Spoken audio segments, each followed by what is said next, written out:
On a eu 1 milliard de transactions hier sur l'Ethereum avec le TF, mais finalement il a quand même dip, donc je vais vous expliquer un petit peu pourquoi. On ira voir aussi le Bitcoin et on va descendre un petit peu plus dans des petites autres cryptos, dont le Uni. Je vais vous montrer un petit setup que j'ai pris hier sur Crypto Pro. On va aller voir le NS qui est assez intéressant, le WIF, bref, 2-3 petits coins bien croustillants comme on les aime. J'espère encore une fois que ces genres de petites vidéos vous plaisent. On est parti. Crypto, million. Crypto, million. Alors, on va commencer par le plus important. On va commencer ici par, du coup, Ethereum. On a eu hier plus d'1 million de volume sur 1 milliard, excuse-moi, 1 milliard de volume sur Ethereum. Et en fait, qu'est-ce qui s'est passé? L'Ethereum a chuté. Genre, on est à moins 1%. On a eu ça. Moi, je m'attendais à un petit pump and dump, mais finalement, on en a eu un. Mais je m'attendais quand même à un truc à 3-4% plus haut. Mais finalement, pas du tout. Qu'est-ce qui s'est passé? Sur les 1 milliard de volume de transactions, on a 500 000 qui viennent de Grayscale qui ont été vendus. Donc encore une fois, je rappelle, les gens qui ont des Ethereum chez Grayscale vont les déplacer ailleurs parce qu'il y a trop de frais comparé à d'autres simplement ETF. Et du coup, ils ont sorti 500 millions, mais voilà, ils ont encore 8,5 milliards, 8,5 milliards à sortir. Du coup, ça fait encore une petite somme et du coup ensuite ça sera up only et je suis assez d'accord avec Artem. Je pense vraiment qu'on peut chuter encore un petit peu plus bas. Je verrais bien récupérer 2-3 petites liquidités qu'on a laissées ici. Idéalement, après j'y crois pas trop vu la baisse qu'on a eue avec 500 millions, mais pourquoi pas récupérer ce lot là si on descend en cascade. Après voilà, il faut pas non plus espérer la lune. Si on y vient c'est très bien, si on n'y vient pas c'est pas grave. C'est plutôt dans ce sens là qu'il faut le voir. Ensuite, ce que je voulais aussi vous montrer, c'est cette petite analyse ici de Yonzi qui nous dit simplement qu'on va descendre encore plus bas, chercher la zone de fair value gap en weekly. Moi, ce que j'aime bien avec ce scénario, c'est qu'on vient récupérer les targets que j'avais annoncés. Pour moi, ici, en fait, cette C, on pourrait potentiellement trouver un bottom ici, sauf qu'on n'est pas venu chercher la zone 0,108. On n'est pas venu récupérer les zones de fair value gap et on est dans une zone dans laquelle on n'aurait pas forcément du long. Donc, bon, on verra ce que ça donne. Là, il pense encore une fois qu'on va monter encore un petit peu plus haut vers la zone ici des 70 000 et ensuite chuter un petit peu plus bas. On verra ce que ça donne, mais ça peut être super intéressant à noter. Alors, du côté du BTC, moi j'ai toujours ma position en short que j'ai holdé. Hier, on a eu quelque chose d'assez intéressant ici. On est venu faire un petit brain, on est venu rect un petit peu tout le monde. Surtout que on est venu récupérer ici les petites dernières zones de fair value gap qu'on avait laissées ici en 15 minutes. Franchement, c'était vraiment super précis. Et aussi, ça correspond, il me semble, à la zone de la zone des 0,108 de la dernière baisse. Alors, c'est de là à là, si je dis pas de conneries. Ouais, on est un petit peu juste en dessous. Bref, du coup, je pense qu'il y a beaucoup de gens qui se sont fait piéger. Et ici, pour un petit peu, on va dire, argumenter ma théorie, donc ici, on aurait pu très bien voir un COS et un boss.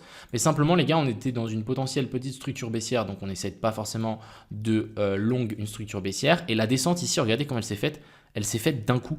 On n'a pas eu de saignement long en ABC, etc. Sauf qu'on a juste tout traversé. Et même si on zoome un petit peu dessus, vous allez juste comprendre pourquoi on a eu l'inversion structure. En fait, on a eu prise de liquidité au-dessus de ces deux plus hauts là. Et ensuite, regardez-moi ça, on a eu une petite zone de fair value gap inversée ici. Donc, on a fait une clôture à travers la zone de fair value gap. Et ensuite, on est revenu s'appuyer dedans et on s'est fait rejeter. Donc, franchement, super clean. On aurait pu clairement trouver un short ici. Bon, moi, j'étais déjà en short, donc voilà.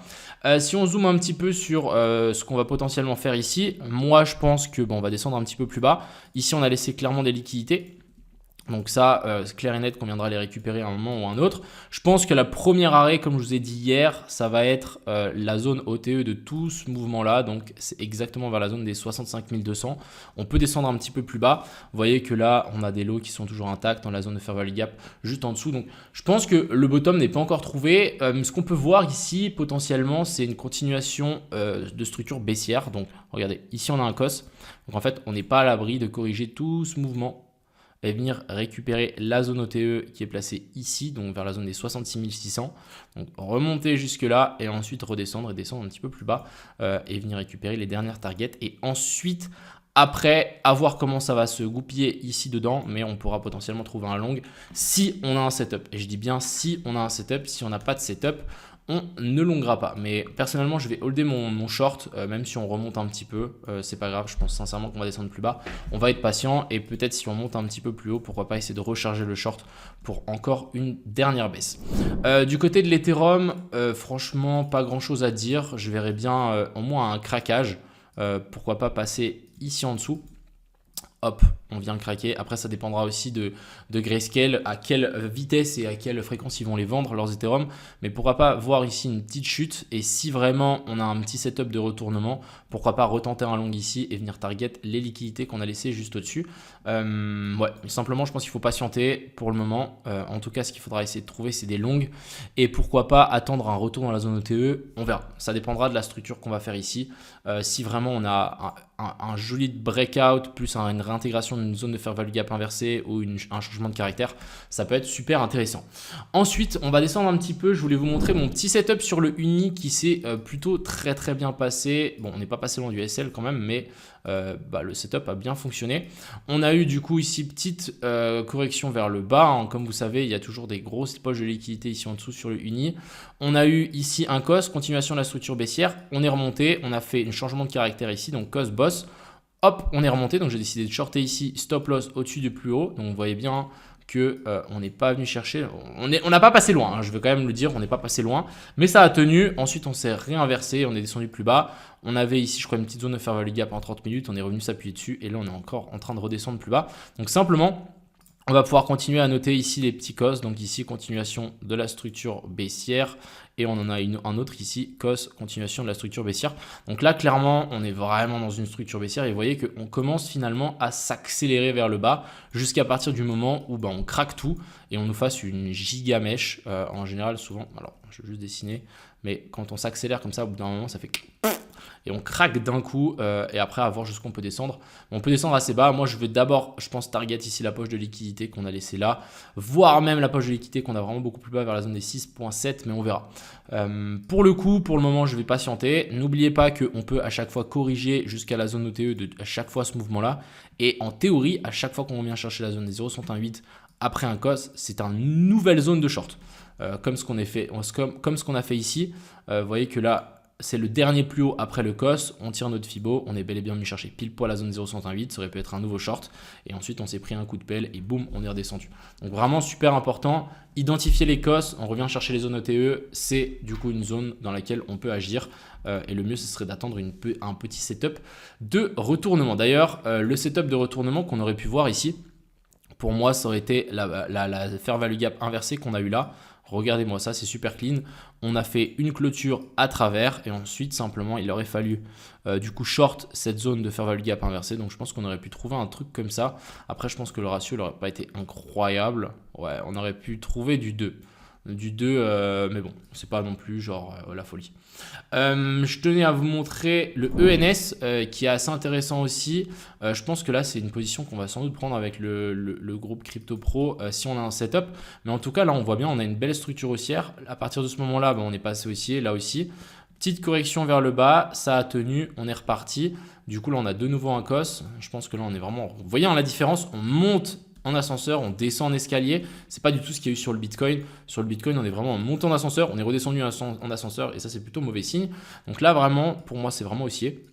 Je pense vraiment qu'on peut s'attendre à une petite redescente encore une fois, chercher la zone de fair value gap ici en M15 et on va attendre un setup, que ça soit un changement de caractère ou une fair value gap inversée. Je tenais juste à regarder ici ce qu'on a eu comme bottom. Ok, on a bel et bien eu une petite inversion de structure, regardez-moi ça. Ici, on a eu notre COS et ici, on a eu notre boss. Ensuite, simplement, tu longues dans la zone d'OTE qui est ici. Et du coup, tu as ton entrée qui est parfaite. Donc là, on aurait pu vraiment avoir un super long. On va juste placer juste pour voir. Hop, entrée sur la zone des 0,68. Stop loss sous le plus bas. Et du coup, on aurait pu target soit ça. Bon, ouais, ça aurait été déjà très bien. Après, je pense qu'on aurait eu le seum de target que ça. Est-ce qu'on aurait target? Ah ouais, on aurait pu target ça. Donc là, on aurait déjà eu un 5R. Ok, c'est déjà très bien.